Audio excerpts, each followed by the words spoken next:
what would happen if AI can do my job better than me, which I think it already can. And so I'm using it, right? So like effectively, what is my job? It's like the human in the loop. Like, what is any of our jobs in the future if we have swarms of AI agents that can do anything, do research, commercialize products, build products, respond to any of our needs and desires? We're left to do is like basically create meaning and desires for the universe. I'm not even sure. Yeah, so that's like in my deck, I think that's one of the last things that I say, that actually we're moving to a universe where it's not going to be hard to do something anymore. It used to, so it used to be where, like, it was hard to actually get something done. And so that used to separate good people from people who are not that good at doing something.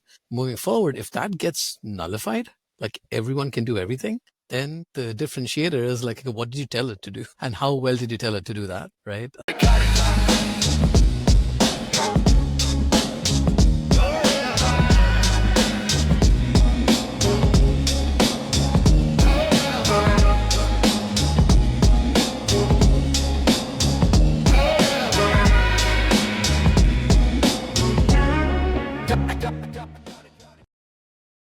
Hey everyone, welcome back to the Ignite podcast. Today we're thrilled to have Rupak Doshi on the program. He's co-founder and CEO of OmniSync, a portfolio company, so we're excited to talk to him. He's a scientist turned serial innovator. He spent the last decade helping deep tech ideas cross the chasm from labs to markets. Through OmniSync's flagship platform, TurboInnovate, Rupak and his team are using AI to accelerate innovation pipelines, from grant funding to market research to strategic partnerships. With over $4 billion in federal innovation capital unlocked for startups, Rupak brings a unique perspective on what it takes to operationalize innovation at scale. Thanks for coming on. Thanks so much, Brian. Super awesome to be here. So let's start with your origin story. Kind of what's your background? Where'd you grow up?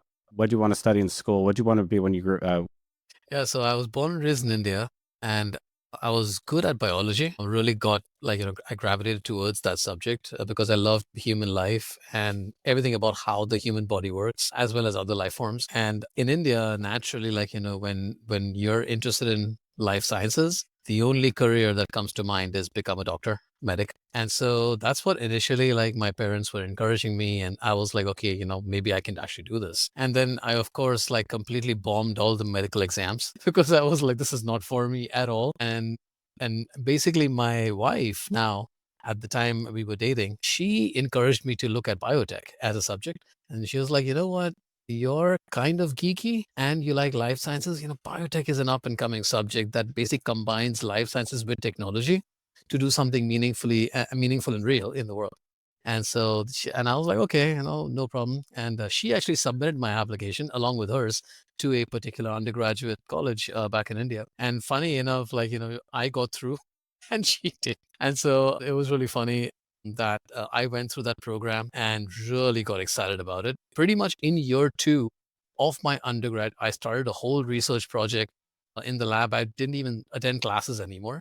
I was so involved in that and so excited by it. And that pretty much set me on the path to doing more and more research in life sciences. So then I went ahead and went to the UK for a master's at Manchester and did a PhD at Cambridge, which was they were all awesome experiences. And then I came out here to San Diego to do a postdoc scholarship at Scripps Research and then UCSD. Continually throughout this period of time, I basically worked on life sciences research projects, mostly on things that can be applied to some real world problem, be it biofuels or be it antibodies for cancer or any of those topics that kind of interested me in some way. And then after that, I went and worked for a therapeutics company in town called Inhibrx. And there I pretty much worked on drug development, biologics development, and got excited about that as well. And pretty much saw for the first time how an idea can go from a bench to the actual clinic and all the different steps that it needs to go through. At that time, basically, I realized because a lot of Inhibrx's early partnerships were created by finding the right potential partner to help through trials, right? Take the drugs through trials. And eventually they ended up doing a lot of it themselves afterwards when they went public and stuff. But early on, those partnerships were the reason why Inhibrx had a business, basically. And I realized at that time that, a lot of these ideas that sit in academia, sit in these small startups, innovators, engineers, they basically get stuck because they have no pathway to actually get to the next step. And that's what prompted my co-founder Norman and me to kind of start OmniSync, because we were like, we really do want to do something about this. And we wanted to start a company. We knew we wanted to do something about this problem, but we didn't know how to actually get it going in terms of like, where would we get the money from to even do the first few things and all that stuff. And we actually got really lucky because we went through a program from a startup studio that basically was a competitive program where at the end of it, we actually got 300K out of that program to actually start the company. So day one in our bank, we were able to get 300K to start the company. And that's what got us going on this journey. Amazing. Do you remember that particular aha moment? They're like, this is how we're going to do it. Actually, while going through the process of this competition, initially we were thinking of helping SMBs with operational stuff, like startups with all kinds of back office operations. Like the idea was that, okay, if we just removed payroll and incorporation, all that stuff, all the headaches from scientists, maybe they'll focus more on the science. But then what we realized was that those were problems of a startup that actually has a ball game. A lot of these startups had no ball game if they had no money to begin with, because deep tech, it costs money to even try. And that's kind of where we realized that, I think actually the bigger problem here to solve is, one, how to get them in front of the right people, and second, how to get them money to even try their ideas out. And that's when I was like, we could turbo taxify this thing, because at that time the only way of doing any of these things was get an expert from somewhere to help you out. And we were like, yeah, if they had the money to pay the expert, they wouldn't be in the stage. And so that's, I was like, there's another industry that has done this, tax filings. Like, when they went from using CPAs to using tax prep software. And so that's kind of where that idea kind of started. So that's what we pitched eventually. And they were like, hands down, you guys are the winners. There was nobody even close to us in that competition after that. Oh, nice. So OmniSync's mission is to empower innovation. How did that shape your early team, product, and company culture? Yeah, so actually right from the start, we've not bothered with CVs at all, because we ourselves saw ourselves as life CV meaning sciences. like a resume, right? Resume, yeah. Yeah. And that's because, like, for us, we were life sciences PhD researchers that kind of figured out how to run a company on the job. And so you're like, if we can take such a pivot in our careers and figure out how to do it in some shape or form, pretty much anyone can figure out how to do a particular job well, as long as they have a good drive to do it. And that was what we think is a very innovative way to hire somebody. So we only looked for people with really good drive and who loved this mission. And that was it. And we basically were like, we will find the right role that fits your skill sets once you start working with us in any capacity. So you start anywhere in the company, I don't care. Like, we have this problem, start there, right? And if you like it, don't like it, based on how you work, what you work at. So we've moved people around left, right, and center in the early days, And so that's one of the biggest things that I think helped a lot in terms of that dynamism that we had in the early days. So Norman, myself, and the first few people that we had who moved very dynamically between different roles. And then in terms of like the kinds of organizations we started to partner with, right? I'd like to tug on that thread actually a little bit on the hiring front. So how do you select for those skills? You said, or abilities like drive, like you said, so you don't even look at the resume. Like, how do you know like they have drive? Yeah, so a lot of it is these signals of how they interact when we first reach out to them, or if they reach out to us.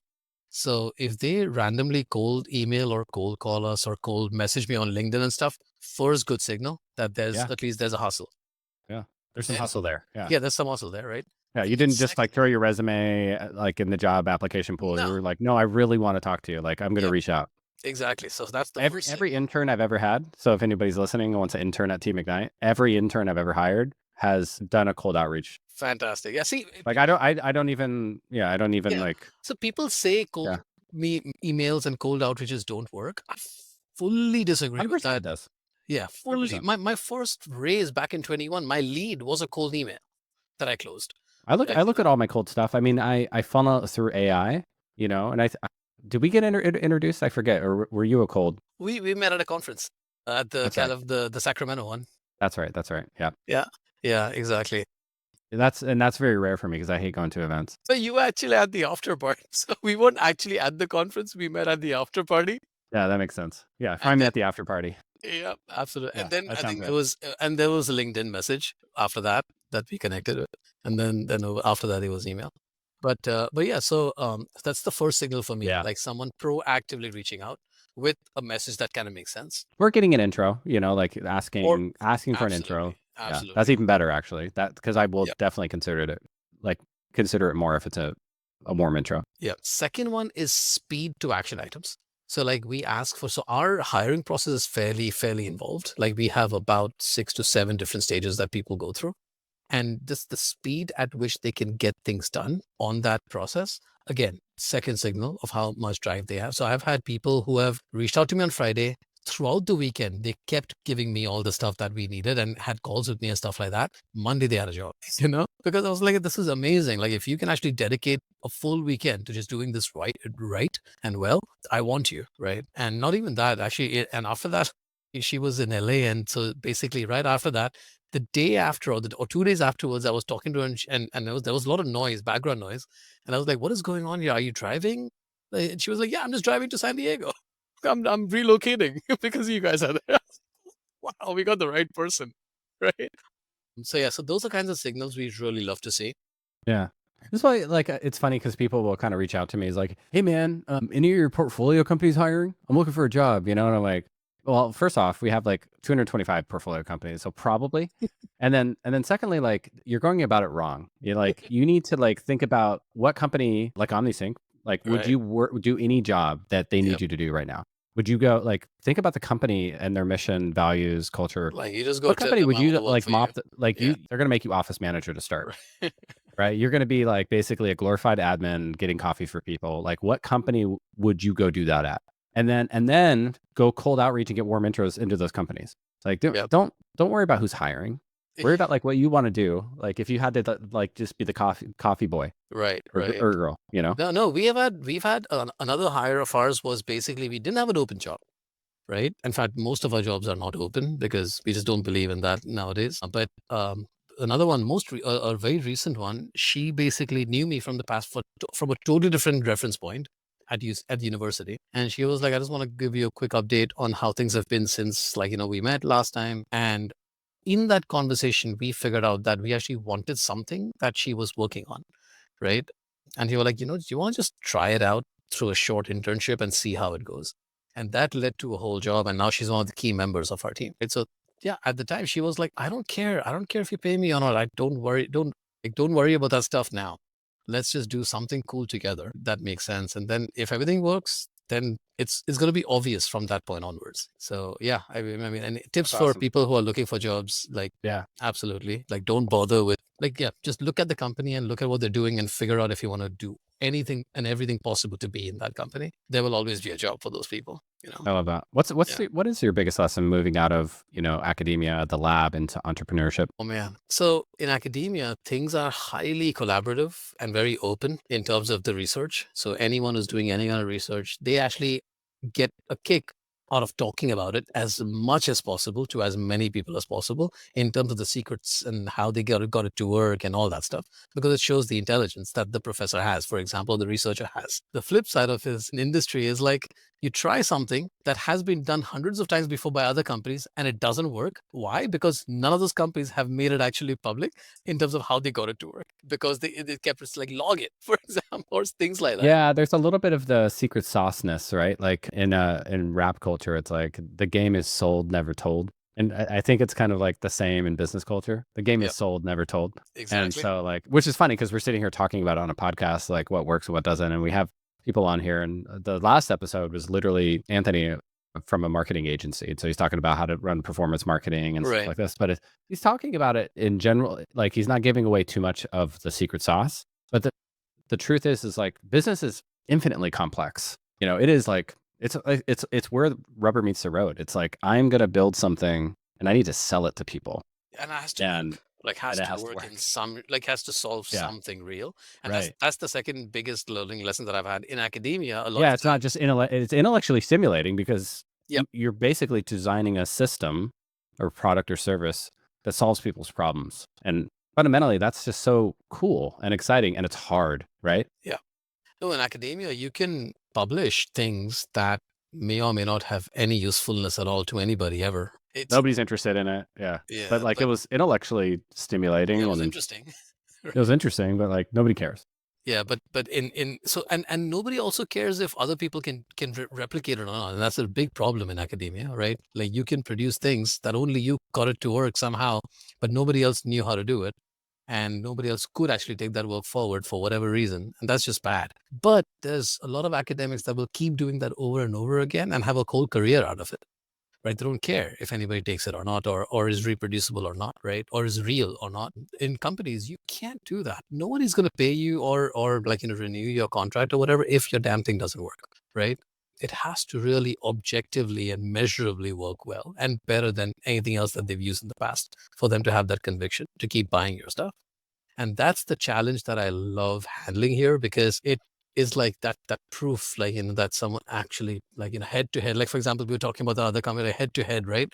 Like, here's ours, here's theirs. Objectively, you make the decision call and give me the money when you figure it out. Like, Yeah. So that's Let's another talk about cool story. TurboInnovate and what is TurboInnovate. And usually when I see a startup, like the product is the company name, but you have two names. You have a name of the company and the name of the product. Maybe talk about Yeah. that origin story and how that came to be. Yeah, so I think when we first started the company, we picked OmniSync as a name because we always knew that we would do something with data and bring it together. So that was OmniSync, right? We just didn't know exactly what and how and which industry and all that stuff eventually, right? And so we always knew, and our mission wasn't one of those very laser focused, one kind of small feature, one product, one feature. Like, how a lot of companies like Calendly, I'll help you meetings, end of story, you know our mission basically was to help deep tech ideas get to market faster.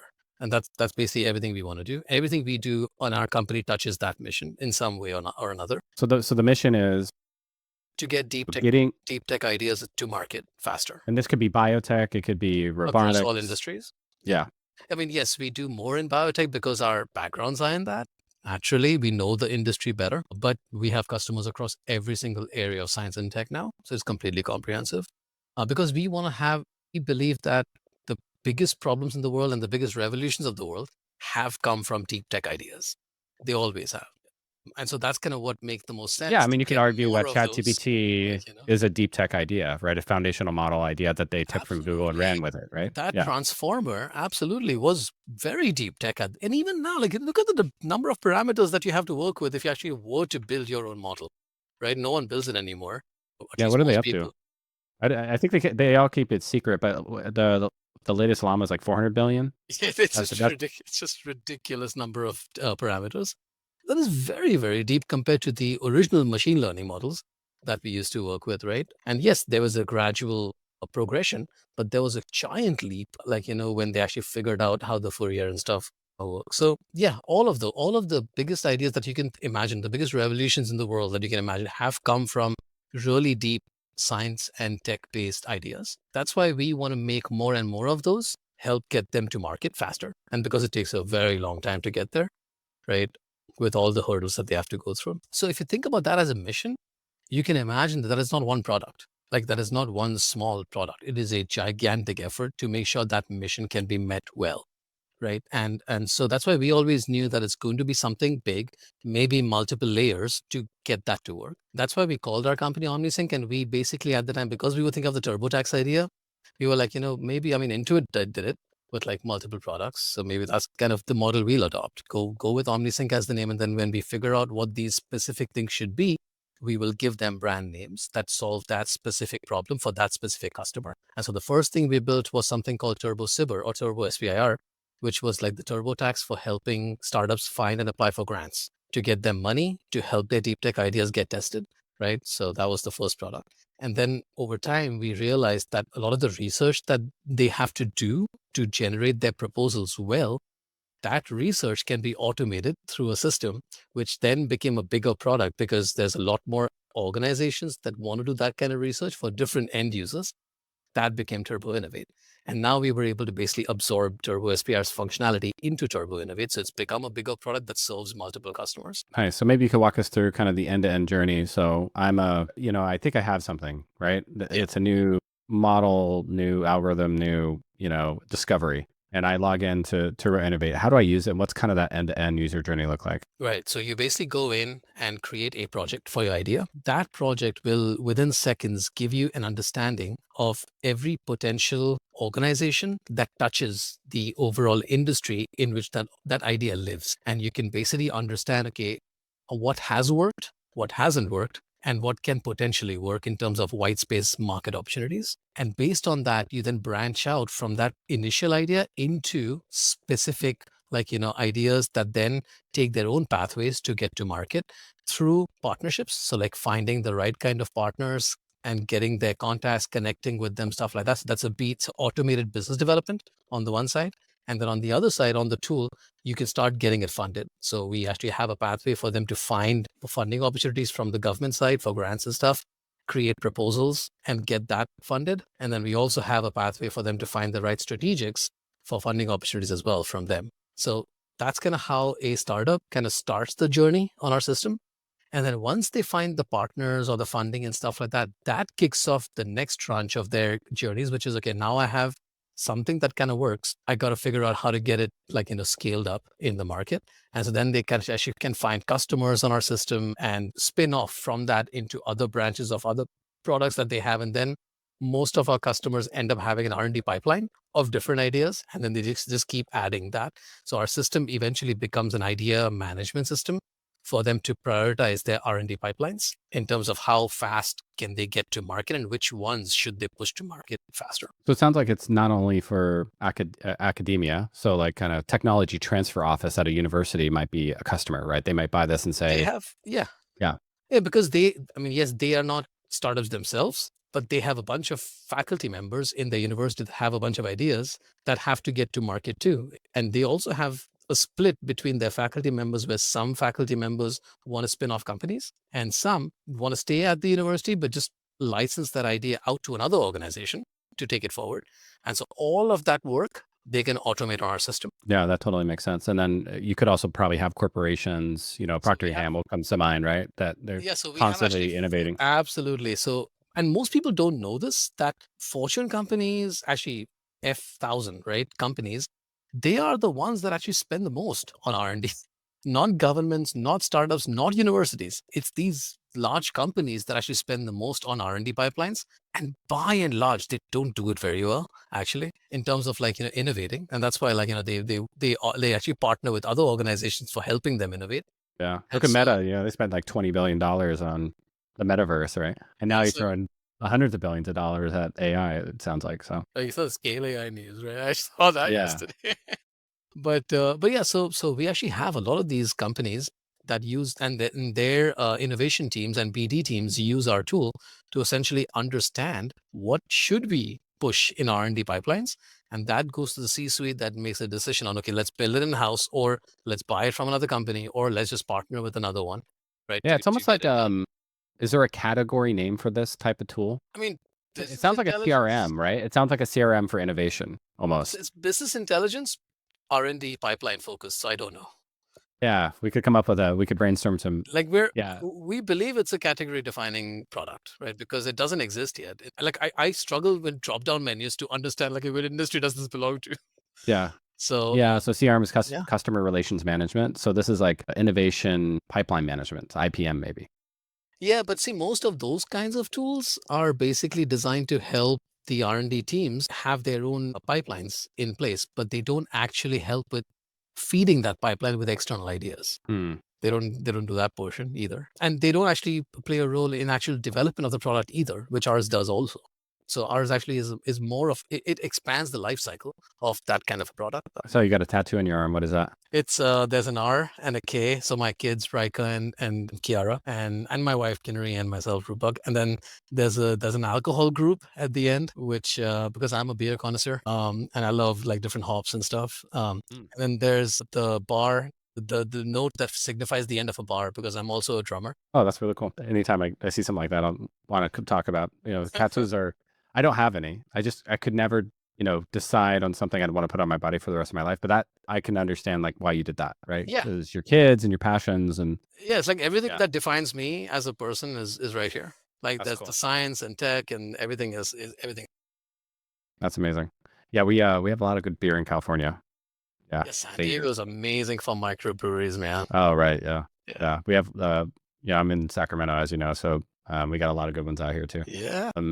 So I mean, how do you position OmniSync in this market, where AI for research is getting crowded? Yeah, so we think that AI for research is first of all, it's a really good thing that these deep research kind of tools now exist because it is training people to read and understand things and industries and markets better and become more knowledgeable. I think it's absolutely doing what the next stage of using the internet was going to be, right? As soon as people had internet in their thing and Google on their phones, everyone was more knowledgeable about everything, right? And now I can just see them being even more knowledgeable in terms of going deeper into each subject, right? We still feel that that level of deep research that the LLM tools that are off the shelf can do, it it's great to get you started.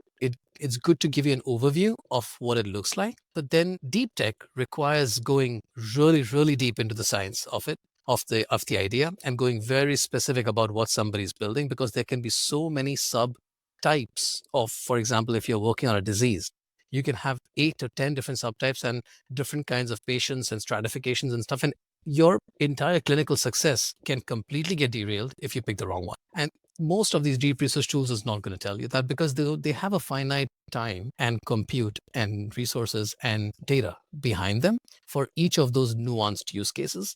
And that's kind of the opportunity that companies like ours have that can go deeper into what each of those nuances are and why they play a role.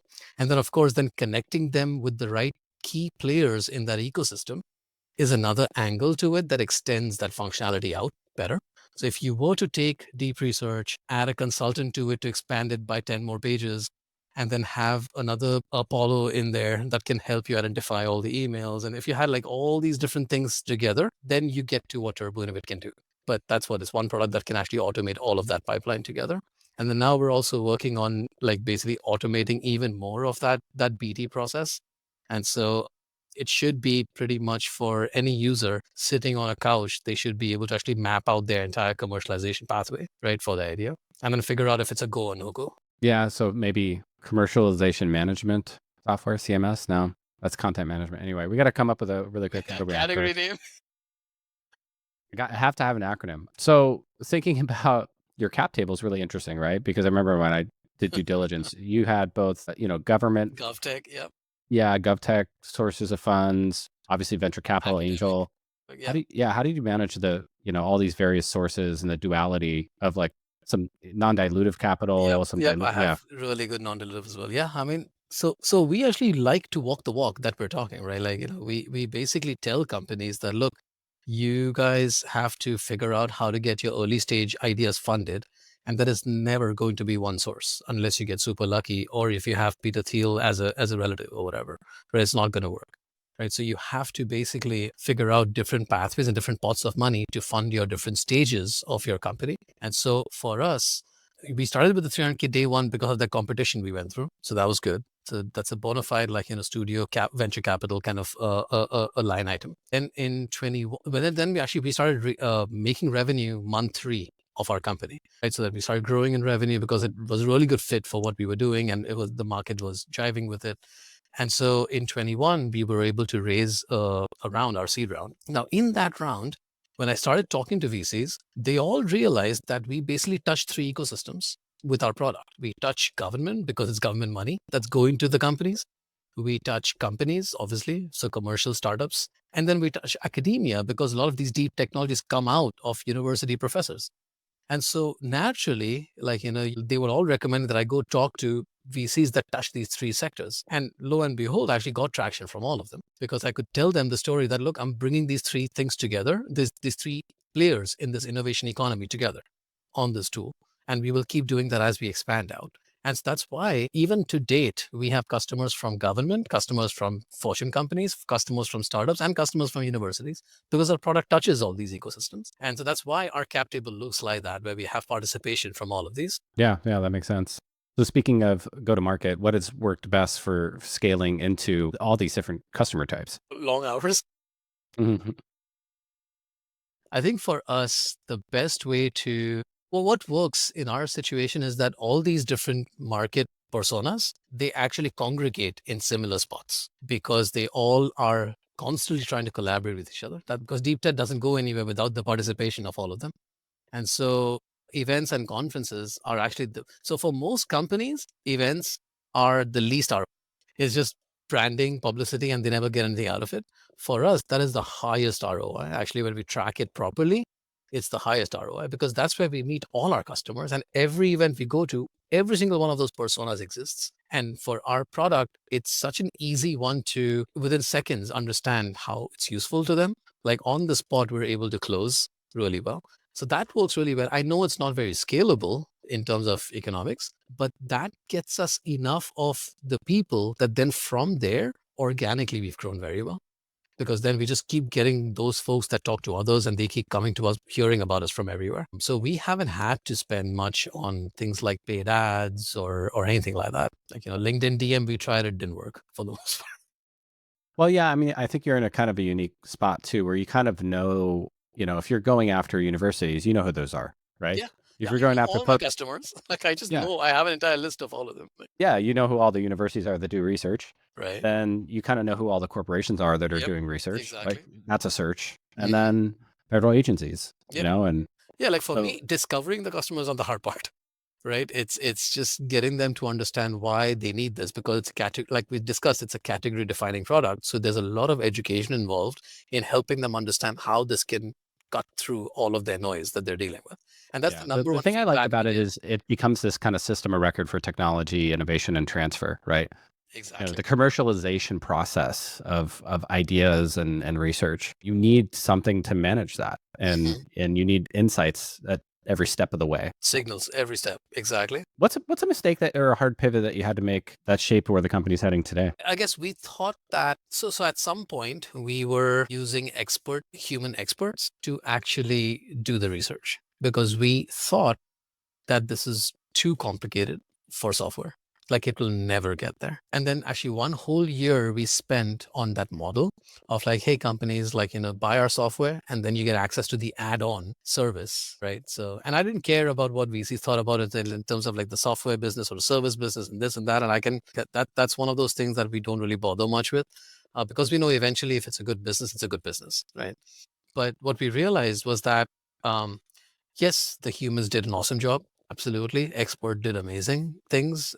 But then when it came to the customer, they actually valued the time that they spent with those experts, not because of the content that they generate on paper, but because they actually got more value just bouncing their ideas with them and getting real-time feedback on how they're thinking about those. That was actually what was more valuable to them. So what we realized was, and that's kind of when after that we saw the first versions. Like we were working with the GPT-2s and stuff like that before 3 came out and became really popular, right? Everywhere. We were working with the models before that. And so that's kind of when we realized that, look, it's only a matter of time when AI will become powerful enough to give this sort of feedback. And then if we back it with really good research that can be automated in terms of like, searches and stuff, you've got a virtualized digital twin of an expert. Like you've done that. And Yeah, you deep can tech. maybe unleash, ChatGPT '07 in your platform and start commercializing all this research is probably just sitting there that needs to be brought to market. Yeah. So that was kind of the so we basically one fine day just stopped. We made a hard decision to stop human services because we felt that we could absolutely do this in an automated way and in a meaningful way where we're not devaluing our service at all. And we still, so it's not that we fired our experts. We actually still have, they're the ones who make sure that the model is doing what it needs to do in terms of judging the outputs. And that's where we are different from a lot of companies out there because they're like quick engineers whipped up something and tried to do this and hoping that the model just does what it does. But we actually have a lot of work that our experts day in and day out put into the tool to make sure that what comes out of that actually shocks them in terms of the quality. That's our our KPI, right? For our experts is that this should read better than what you would write yourself. Amazing. So what's next looking ahead, and what are you guys excited to work on in the next year? Yeah, so we've actually started. more. So like, so far, at least we were helping commercialize tech in terms of taking the tech as it exists and bringing it to market. Now we've actually realized from feedback that we've gotten from the market about those technologies that those technologies by themselves a lot of times are not ready for commercialization. And so with that feedback, we can actually now have tools and widgets on our platform to suggest modifications to those products that actually will increase the chances of commercial success. And so that feedback loop finally, we have enough to be able to close that out. Otherwise, it was like a one-way, user journey. Like you try this, you get through that, and then and it works or doesn't work, and then you basically are back to the drawing board and you have to come up with that idea. But now we can actually almost autonomously have a cycle that just keeps improving your idea to the point where it works. So it should, in the next few years, become a system where you start something with an idea and just leave it. And it should give you a ready-made, business at the end of it. I mean, in terms of commercial journey, pathway, and connecting with the right folks and all that stuff. You've been, front row seat since ChatGPT 2, you mentioned. So that's 3-4 year journey. And you sort of Right. how powerful AI has gotten. Yep. How far away do you think we are before an AI is basically just doing all this, using your platform and just pushing stuff all the way from research to commercialization? Like, how far away are we? Not far. I would give it maybe a year, easy. Like maybe even less. At the rate at which we are going now, yeah, I don't see it taking any more than a year. I saw an interview with Sam Altman, and it was kind of a slip. He kind of said, and we're actually using the latest version of our model to help to do research on our models. And he kind of like, Oh, I saw that too. and Exactly. he kind of stopped himself in mid sentence because he didn't Yeah, finish yeah. the sentence. Yep. And he Yep. goes, "Oh yeah, we're even using the model." Never mind. Like kind of just like trailed off, and but Absolutely. like that's pretty crazy. Did you read the AI 2027 paper or watch any videos on it? It's basically the Maybe. scenario of like a fast takeoff for AI. It's definitely worth reading. I've read it, and I just watched another YouTube video breakdown of it, and the guy who did the YouTube video did a really good job. I forget his name right now, but basically, they think in this scenario planning, and these guys are AI experts. They're AI researchers at various universities, and they wrote this paper, and they basically think we're like basically 2 or 3 years away from like super intelligence, Super and like nice. the recursive nature of AI now Yep. training itself is Yes. the AI can now do the research And of, learn from its outputs and actually get it and better. then you just keep spinning up more AIs to do that. Yep. And, Yep. every year AI is getting 10x, more powerful orders of magnitude. And that was in the Leopold's paper, situational awareness. Really, really great paper. Just hung on every word in that paper. Yeah. Now, I think judgment calls is what currently is trying to get there. And like that's what judgment calls are what humans make very well, right? At least trained people make very well. But that's the kind of thing that I think feedback can train enough. The right kind of feedback from the right experts that and fed the right way can produce that judgment call to allow the AI to kind of iterate in a better way. It's similar to like in the past, like, genetic algorithms models, they like would go towards convergence using that kind of fitness metric, right? How fit is a particular combination. That metric is what's missing right now in terms of the judgment call. But I think it's possible to basically give it that through this kind of like feedback as to like what worked and what doesn't for that particular idea across millions of data points that we have. And that's what we're actually trying. So we're basically really really close to even like predicting technological like revolutions and modifications to a given molecule or stuff like that. So we can actually now very easily take a drug, look at how it performs in a lab, and basically just start making all those things that will increase its chances in the clinic. And we've done that retrospectively for things that we know had those changes and they were successful, and we can replicate all of those, right? So Amazing. it's pretty awesome. Yeah. Yeah. Great time to be alive. I think the next 5 years is going to be like the last like 50 years of innovation. Yeah, I think so And too. you have a platform to help with And that, which we is actually really are cool. really well positioned. Yeah, exactly. No, we're very fortunate that we're here. Yeah. Well, let's wrap up with a rapid fire. Okay, let's do it. What's the first startup you ever admired, Calendly. and why? Why do you like Calendly so much? Very clean use case that was not obvious. Yeah. I mean, like I remember when I first started using it, I felt like it was obvious. I was like, I can't believe nobody No, have that's what done I this mean. yet. Like, Yeah. I'm saying it's not obvious because nobody did it. Because I was like, Like it could this have is been done such 20 an years ago, easy but you could have problem. built that in Yes, 2005, exactly. Such an easy problem, like to solve, but Yeah. somehow nobody thought of it. It was like it was that non-obvious. Yeah.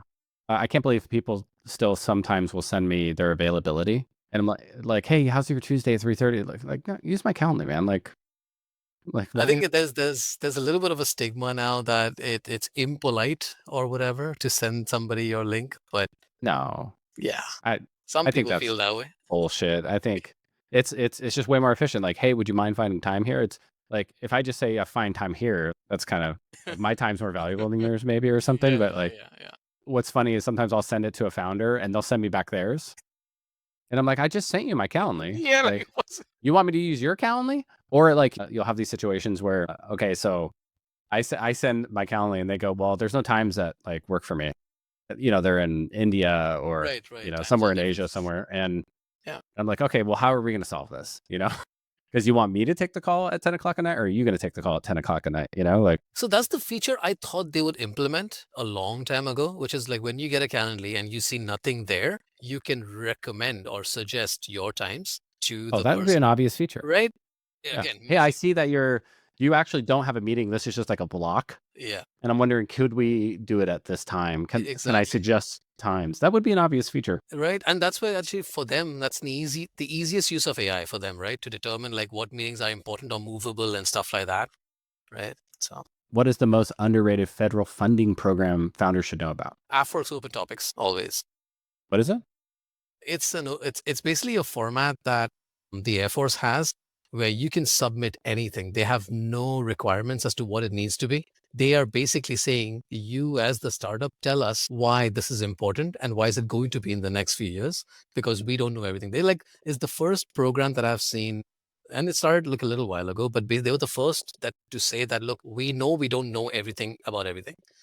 And I didn't Yeah, know you tell us. Yeah, you tell us yeah, what you have and why it's important. yeah, like the analogy they draw is like, look, before I used an iPhone, I did not know I needed an iPhone. So how can we go there and say that I know what I want, then you give me what I want? No, I want a faster like, horse, right? right. So it's the most underrated that people, and it's a super easy application process as well, and you immediately get your foot in the door after that. Yeah, I think every single startup in the world, in the US at least, needs to at least try once What's for it that. called again? AFWorks or the Air Force open topic, SPR phase 1. But I had no idea. Tougher stakeholder to navigate: academics, VCs, or government reviewers? Oh, academics easily, and it's just the amount of critique for less ROI. Very difficult. What's a biotech breakthrough you wish had been commercialized faster? Probably CRISPR. Yeah, we're just now starting to get some Yeah, the first thing. products out of that, Yeah, right? exactly. Yeah, I think that's one of those things that even the older generations of gene modifications and stuff, I was just really hoping for that to be very real now, but it's just about only starting to get there. But that also is because we underestimated how complicated human functions are, and so just modifying genes doesn't like determine like that function, and so that was our naivety. But I was really hoping that by now we would have figured that out. What's the biggest myth about SBIR, STTR ecosystem? And maybe you could say what those are. Biggest myth that you need to have a PhD to win. What do those acronyms stand for, just for the audience? A Small Business Innovation Research, SBIR, and then the sister program of that is the one that's for tech transfer, so STTR, from universities. But the SBIR is basically for companies, and only companies can win. Like universities can't even participate.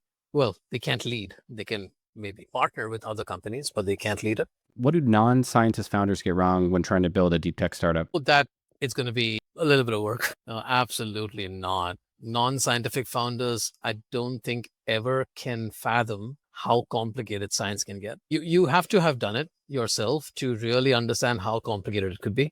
I think because for them it's like the maximum amount of complication that they've ever seen is probably the starting point at where scientists start with a particular given project. So it's just very hard for them to imagine how complicated something could be. Like how many steps and how many molecules could play a role, or how many different like chips and gizmos and stuff can be involved, how many lines of code and how many characters could actually get modified. It's just really hard for them to imagine that. Your favorite science fiction idea you think is becoming real? At some point, probably time travel through quantum. You think we'll be able to take a whole human being and transmit somebody in space and time, or would it be more like just molecules or bits and Well, right bytes? now, basically, we're starting off with like subatomic, like, particles and stuff. And we're starting to see the first hints of like, hey, if we actually were able to get to speed of light, what would happen and stuff like that.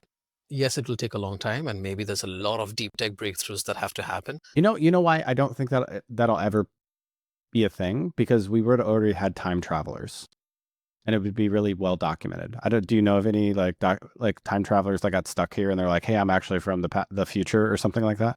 Yeah, but It'd be a conspiracy, but yeah, maybe. But I also feel that people who will figure out time travel, by the time they figure it out, it's going to, like, the Earth might not exist the way it is. And right. so for them, traveling into time might not be traveling back on Earth to that time period or something like that. They might actually wander off and explore different aspects of this of that. But Which is this is probably why we don't see like aliens out there, right? Because they probably just create a whole new universe to keep expanding computation or something. Like instead of like taking That's the leading work, hypothesis. There's like no yeah, reason for them to show up here, right? If yeah. they've What actually figured out, like, yeah.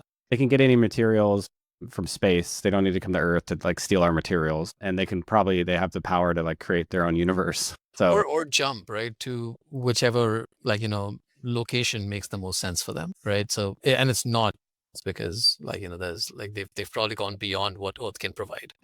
what's been the hardest part for you building a dual audience business, startups, and these institutions? Oh, marketing. Really, really challenging to put the messaging in a way that one doesn't feel like it's irrelevant for them. Right? It's really challenging to do that. People like in the government world, like everybody talks about dual use startups and stuff like that. But if you actually think about it, the most successful companies in the recent times, Palantir, Shield, Scale, they all primarily just serve government, like, for the most part, right? And there's a reason for that because SpaceX. yeah, sweet. Their marketing and messaging is just one way, and their whole business development team, their sales, everything just goes one way. We, by the nature of what we're trying to do, have to serve these different organizations. Otherwise, the ideas will just get stuck in one place, right? And so just having that message right to the point where they feel that, okay, they are part of this and not like in this product isn't built for them. It's been really challenging. I would say that the one biggest challenge as a company I've faced, or we faced, is how to get our marketing right, like messaging while handling so many customer personas. Right, right. If TurboInnovate had a superpower, what would it be? Changing its messaging real time to whoever's looking at it. I mean, we're not too far off, right? There's We're lots of not too AI far tools. off. I think we're not too far off. We have to Yeah, implement it right. yeah. If you could fully outsource one part of your job, what would it be? Hiring, I think, because I don't feel what I do is so unique that cannot be like trained. Like somebody can't be trained on that, or a tool can't do it. Do you use recruiters? We don't. Why not? Probably lack of conviction, I think.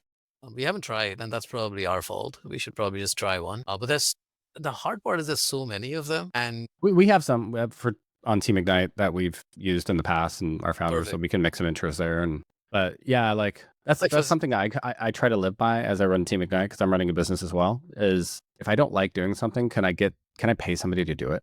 Because it's hard to have the time, right, to do stuff. And I almost like my favorite part of my job is actually meeting founders and do this podcast. So like if I can get somebody to do the due diligence everything and dig through else. the Yeah. data room and Yeah, like yeah, yeah. answer all the like repetitive emails. I'm always thinking about like how do I design systems and software and automation and AI and contractors to like systematize everything about Team Ignite. So all I have to do is show up and like meet founders and do this podcast. Dude, I will tell you, you guys' due diligence was the best that I've ever seen in terms of like Really? efficiency. Yeah. And I've been told that. and Like, not just efficient in terms of speed. There was actually very good quality in there too. Like all the questions that were in, like they were all but spot it's on. all powered by O3. It's Yeah, all it powered by was all ChatGPT. spot on. Like, like Yeah. all the prompts that you've engineered around that and all that stuff, it's spot on. Like That's the missing part, right? So people kind of, joke like, "Oh, it's just a prompt." It's like, no, it's a prompt that I've iterated on like hundreds of hundreds of times, times. Yeah, you exactly. know? So it's not like I just said, "Hey, ChatGPT, do due diligence on this Yeah, company." yeah. You have to It's like, like tell no, me if it's good. it's like I've iterated on what's worked, what mistakes after 225 investments, Yeah, and we do another 100 a year, right? So I've right. just iterated so much on like to get the most out of O3. And it used to be O1, and then it was 4.0 before that, and it was just 4. Like, so like I've been using it for years and iterating. And now my due diligence process is literally dump a data room into O3, and I have this like prompt that just runs. And it's fantastic. it has all the things. It has all like the little things that I've accumulated. I tell it explicitly, like, these are the things that you're looking for. And each, like, these are the things you're looking for in the cap table. These are the things you're looking for in the incorporation docs. These are, you know. Right. And so it's like 37 different things. Right. And then there's like probably hundreds of questions that branch out from those like 36, 37 things. Exactly. But that's the thing. If you saw Claude's system prompt leak, have you said so? Somebody basically somebody basically leaked Claude, like how Claude, like, you know, their system prompt works, and it is gigantic. It is a huge set of instructions, basically, which makes Claude's responses just so much more different than anything else. In the fine tuning, they kept probably just adding stuff to that prompt, over and over. And that's prompts. They're there every single time you run. That's basically what we've done at Team Ignite. Is like we've just have this system prompt that we've built up over time to evaluate startups and do the due diligence on them. Yeah, and that's to do this podcast, right? To do the podcast, I have a prompt for the podcast outline, you know, that I've built up over almost 200 episodes of the podcast. So like, so there is like a, you know, is there a moat? Are there any moats anymore? I know. What do you think? Are there moats? Well, like, execution, really. It's execution and just good data. I mean, you have that data of 225 success cases or failures or whatever, right? Yeah. And you've seen like what works and not what doesn't work. In our team, like the reason why our platform is so much more different, better, detailed, etc., from other, like, you know, LLM models is because we used to do this in a human way before across thousands. We've done this with thousands of projects before AI became a thing, right? So we had a wealth of knowledge to pour into our models to make sure that our outputs are just, they beat everything else out there. Yeah. Right. I've been thinking a lot about this because we're going to enter this kind of post-scarcity, post-modern, post-capitalist society in the next 5 years, I think. Post-labor, right? Post-labor economics. I don't know if you've seen any videos on YouTube. David Shapiro has really excellent videos on this. Really fascinating to watch.